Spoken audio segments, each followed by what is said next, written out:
A Cruz e o Punhal, Davi Wilkerson. Capítulo 19 de 23. Ao nos aproximarmos da crise financeira, resolvi que de alguma forma haveria de arranjar o dinheiro, porque nos deparamos com outro desafio, num plano diferente dos que já havíamos enfrentado antes. Certa tarde Maria telefonou-me, dizendo que queria falar comigo. É claro, Maria. Pode vir. Você tem o nosso endereço. Chamei Linda e falei-lhe sobre Maria. É uma pessoa que você deve conhecer, disse-lhe eu. Tem um enorme potencial. Se pudéssemos canalizar a sua energia na direção certa. Ela é corajosa, mas com a coragem de quadrilha. Quando se tornou presidente da sua quadrilha, teve de ficar de pé com as costas contra a parede, e deixar que os outros jovens batessem nela, como quisessem.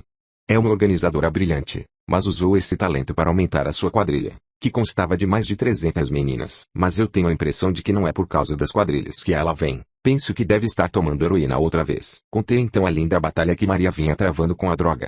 Disse-lhe que já estava viciada quando a encontrara pela primeira vez, havia mais de 4 anos. Contei-lhe como abandonar o vício, depois de vir à frente na Arena São Nicolau, como casara, e tudo parecia correr bem por algum tempo. Maria deixou a quadrilha, João arranjou emprego e começaram a nascer as crianças. Mas um dia Maria e João brigaram. A primeira coisa que ela fez foi entrar em contato com um traficante e começar a tomar a droga novamente. Depois de algum tempo ela a havia deixado por um longo período, mas eu tinha certeza de que voltara novamente. Enquanto conversava com Linda, a secretária avisou que Maria estava à nossa espera. Que mudança trágica se efetuara nela desde a última vez que a vira. Linda e eu levantamos-nos quando ela entrou. Foi uma reação estranha, mais ou menos o que se sente quando se está na presença da morte. Os olhos de Maria estavam vidrados. O nariz sujo, a pele áspera e gordurosa. O cabelo empastado e despenteado. O sapato completamente gasto de um lado. Ela não estava de meias, e suas pernas estavam cobertas de pelo escuro. Mas o que mais me impressionou em Maria foram as suas mãos. Não caíam graciosamente ao seu lado, antes estavam fechadas, e um pouco levantadas. Ela as abria e fechava constantemente, como se estivesse pronta a atacar ante a mínima provocação. Reverendo Wilkerson, disse ela, acho que não é preciso dizer-lhe que preciso de ajuda. Entre, Maria, disse eu. Puxamos uma cadeira para ela. Sente-se, disse Linda. Vou buscar uma xícara de chá para você. Pobre Linda. Ela não sabia que uma rodada de chá era a gíria dos viciados em heroína, para indicar uma sessão de picadas.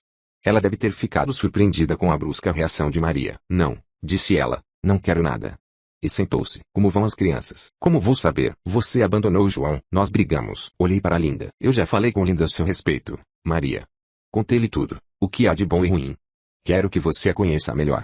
Ela está trabalhando com muitas garotas na cidade. Escolhi-a porque ela é compreensiva. Você também vai gostar dela. Maria e Linda conversaram. Depois Linda veio até o meu escritório, preocupada por não ter conseguido alcançá-la de forma nenhuma. São essas drogas, Davi, disse ela. Que veneno diabolicamente inspirado. É morte a prestações. Poucos dias depois, as coisas pioraram. Maria telefonou para Linda, suplicando ajuda. Disse que estava prestes a meter-se em uma encrenca muito grande e não sabia como controlar-se. Acabara de tomar a 3ª injeção de heroína e beber uma garrafa de uísque. Ela e sua antiga quadrilha estavam de saída para lutar com uma quadrilha rival. Vamos matar uma mocinha chamada Diva, disse Maria. Você precisa impedir-nos de fazer isso. Linda e 2 companheiras correram até a rua 134, em Manhattan. Entraram correndo no local onde estava reunida a quadrilha. Ficaram lá mais de 1 hora, mas antes de saírem, a briga havia sido suspensa. Davi, disse Linda quando voltou, isso é horrível. Simplesmente temos de fazer alguma coisa por essas meninas. O que é vício de entorpecentes? Demorei 4 anos para fazer uma ideia correta da grande ameaça que se esconde atrás da simples palavra narcóticos.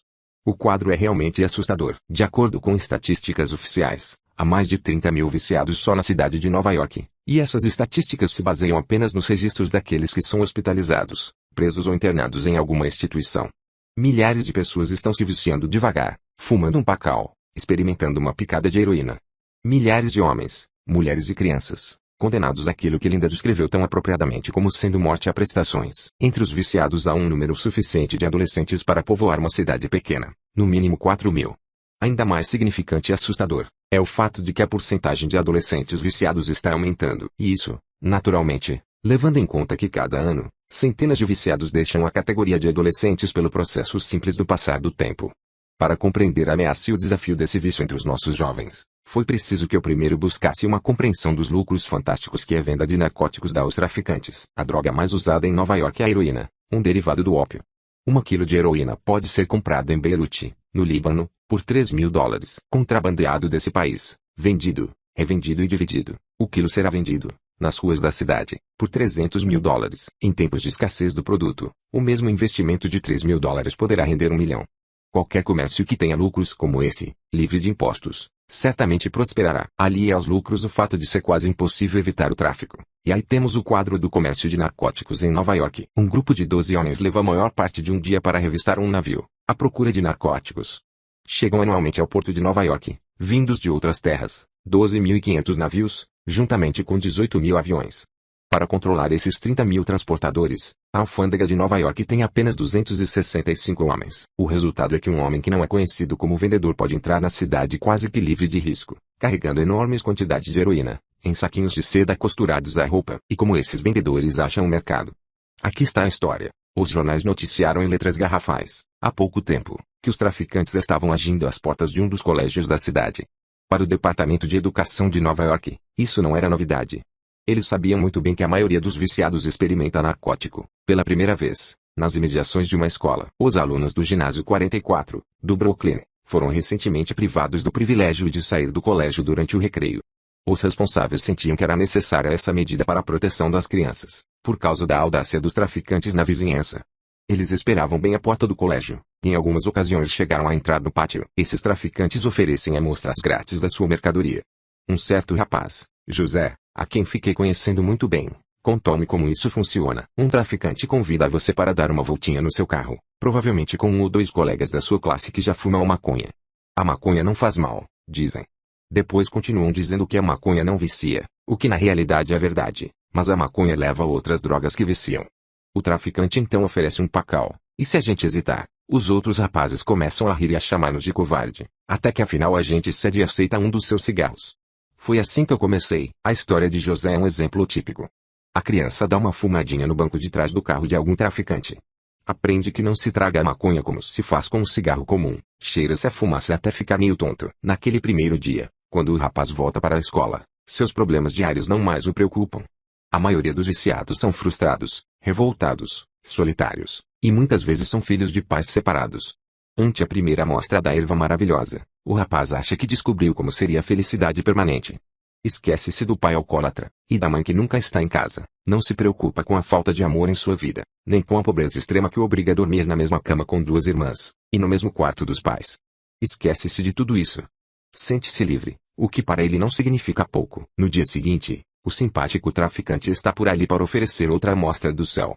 Quando o rapaz está pronto, é apresentado algo mais forte, a heroína. Seguindo-se o mesmo processo anterior, o traficante oferece a droga como presente 1 dia, 2 dias, satisfeito em aplicar assim o seu dinheiro, porque sabe que apenas 15 dias de uso contínuo da heroína são suficientes para produzir mais um viciado. E agora vem a parte mais vil da história. A heroína custa de 3 a 15 dólares por aplicação. Vem numa embalagem de papel celofane, em quantidade suficiente para uma injeção endovenosa. Certa vez, durante um período de escassez de heroína, uma jovem de 21 anos me disse: Davi, eu preciso de 60 dólares por dia para manter o meu vício. Sei de viciados que gastam 100 dólares por dia. O normal, entretanto, é uma média de 25 a 30 dólares por dia. Onde é que um jovem que recebe 25 centavos de seus pais para comprar lanche, pode arranjar 25 dólares? É possível que ele se volte para o crime. Um dos maiores problemas de Nova York são os crimes cometidos por adolescentes, roubos de carteiras, furtos em lojas, em casas, assaltos à mão armada, furtos de carros. E a polícia diz que a razão é o vício de entorpecentes. Contudo, o rapaz só recebe 1/3 do valor do seu furto, ao vendê-lo aos receptadores de objetos roubados.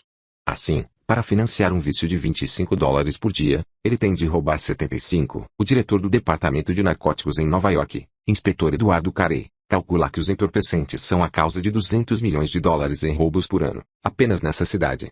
O roubo, entretanto, não é a solução ideal para um jovem que se vicia.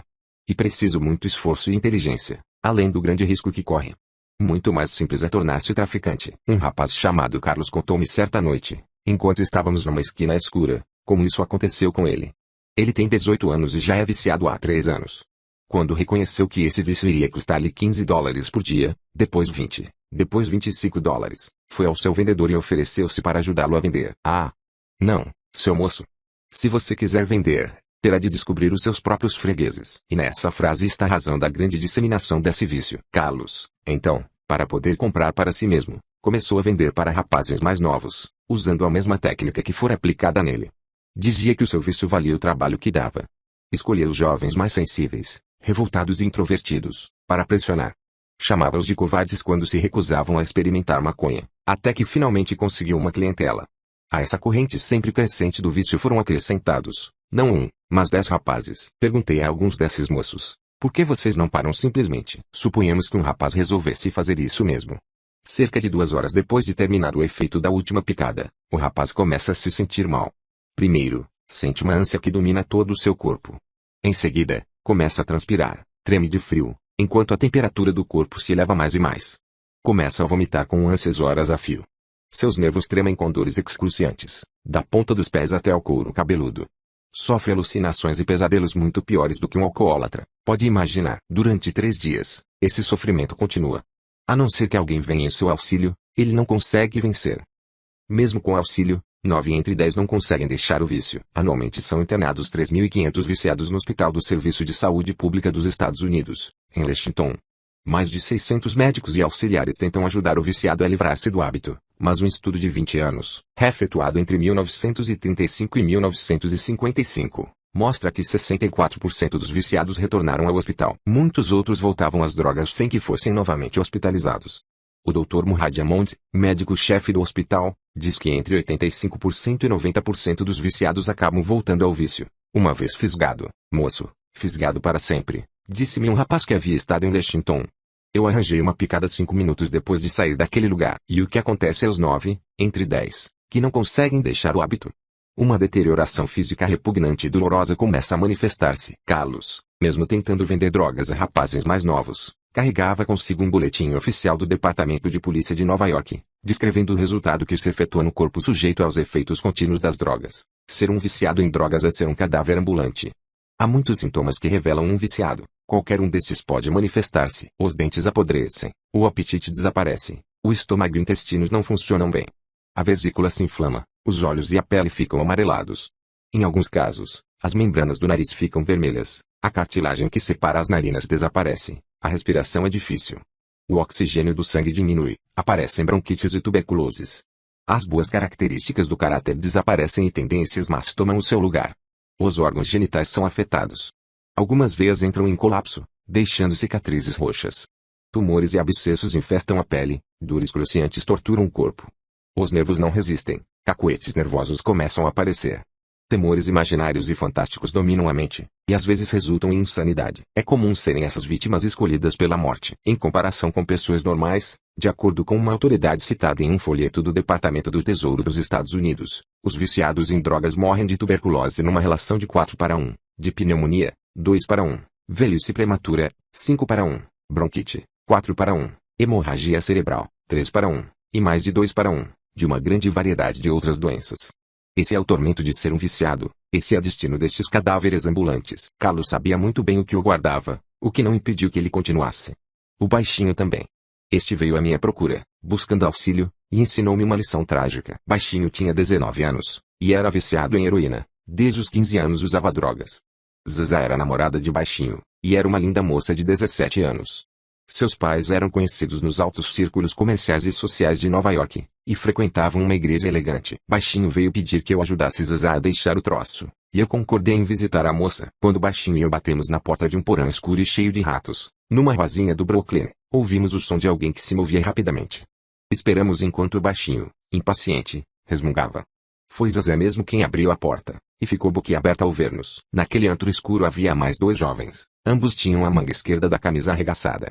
Na mesa, diante deles, estavam os apetrechos, uma agulha, uma tampinha de cerveja que serviria de fogareiro, uma copa de água e um saquinho de celofane contendo uma substância branca, dinamite, H ou heroína. Quem é esse? Perguntou Zaza apontando com a cabeça para mim. Não tem problema, respondeu o Baixinho. Ele é um pregador. Eu pedi a ele que viesse aqui. Bom, se quiser falar comigo, precisa esperar. Assim dizendo, Zaza deu-nos as costas, e voltou à ocupação que nós havíamos interrompido. O Baixinho deve ter lido meus pensamentos, porque voltou-se para mim e murmurou: não tente impedi-los. Pregador, se você atrapalhar a preparação da picada, estes rapazes o matam. Estou falando sério. Se você sair para chamar a polícia, quando voltar não achará ninguém. Fique por aí, é bom aprender alguma coisa. Então, eu fiquei por ali e, de fato, aprendi o que é ser adolescente viciado. Enquanto a injeção era preparada, O baixinho contou-me a história de Zazá. Ela também tomava heroína desde os 15 anos. Seus pais não sabiam da dupla vida que ela levava, incluindo as noites que passava com homens. Só sabiam que Zazá saíra de casa e agora estava morando em Village. Ela os visitava nos fins de semana, e embora um pouco chocados com a vida boêmia de Zazá, pensavam que todas as garotas tinham de passar por uma fase de rebeldia, e assim não a perturbavam. A fase de rebeldia de Zazá consistia num apego crescente à heroína, e numa situação cada vez mais envolvida em sexo por dinheiro. Ela tem de fazer isso para financiar seu vício, disse o baixinho. Tem uma lista de clientes certos, a maioria deles homens de negócio da Avenida Madison, que têm famílias legítimas em Westchester. Depois disso, o baixinho falou em tom de voz mais baixo ainda. Mas o que me preocupa agora é que ela está andando com umas garotas esquisitas. Está se tornando lésbica. É assim que ela se diverte. Não tive coragem de perguntar ao baixinho onde ele se encaixava nesse quadro. Ele era realmente baixinho e mulato. Zazá era alta e loira. Não fiz nenhuma pergunta. Baixinho já estava ficando impaciente. Nunca mais fui o mesmo, depois da cena que presenciei nos minutos seguintes. A preparação levara algum tempo e agora todos, inclusive o baixinho, estavam se empurrando, cada um querendo ser o primeiro. O mais doente tinha direito ao primeiro lugar, e de repente o baixinho teve um acesso e começou a tremer, teve ânsias e gemia. Suponho que fez isso para ser o primeiro. Com olhares famintos, os 4 jovens observavam, enquanto um dos rapazes tirou um pouco de heroína do saquinho de celofane e colocou na tampinha. Não se desperdiçava nem um grãozinho. Ande depressa, diziam todos, junto ao seu ouvido. Com as mãos trêmulas, o rapaz acendeu 2 fósforos debaixo da tampinha de cerveja e ferveu o conteúdo. O outro rapaz tirou o cinto e amarrou-o no braço do baixinho. Os outros já estavam ficando agitados, rangiam os dentes, e cerravam os punhos para não arrancarem a seringa das mãos do baixinho. Lágrimas escorriam-lhes pelas faces, enquanto praguejavam em voz baixa e mordiam os lábios. Depois, um a um, experimentaram a picadinha final que lhes parecia tão emocionante, agulha contra a veia distendida. Nunca me senti tão perto do inferno. Então eles entraram numa espécie de euforia. Por muito tempo fiquei ouvindo sua conversa tola e sem sentido. O baixinho contou-me de um sonho no qual via a montanha branca de H, muitas seringas prontas, e um fogo eterno onde poderia ferver a mistura. Para ele isso parecia o céu, um lugar onde ele poderia injetar montanhas de heroína nas veias, como a pregador. Você vai fazer a Zazá largar o negócio? Perguntou o baixinho, lembrando-se, de repente, do motivo de minha presença ali. Eu respondi que certamente tentaria, e procurei conversar com ela ali mesmo. Zazá olhou-me com olhos vidrados, e mandou que eu fosse para o inferno. Eu nada poderia oferecer-lhe, que ela não tivesse naquele momento, dizia. Estava no céu, e eu nem sabia direito como era o céu. Ela sabia muito bem controlar a sua vida sem o auxílio de nenhum pregador biruta. Depois de tomar a sua dose, baixinho também se arrependeu de ter me chamado. Quando eu lhe disse que não tinha nenhuma cura mágica, apenas oferecia toda a ajuda possível quando ele passasse pela experiência de se curar da droga, olhou-me e, coçando a cabeça, disse, bem, então por que você veio aqui? Falhei, como falhei com Maria. Deixei o apartamento. Quando voltei para tentar ajudá-los, Zazá e Baixinho haviam desaparecido. Também os seus pertences não estavam lá. Haviam sumido. Ninguém sabia onde estavam. Aliás, ninguém se importava muito com eles. Final do capítulo 19 de 23. A Cruz e o Punhal, Davi Wilkerson.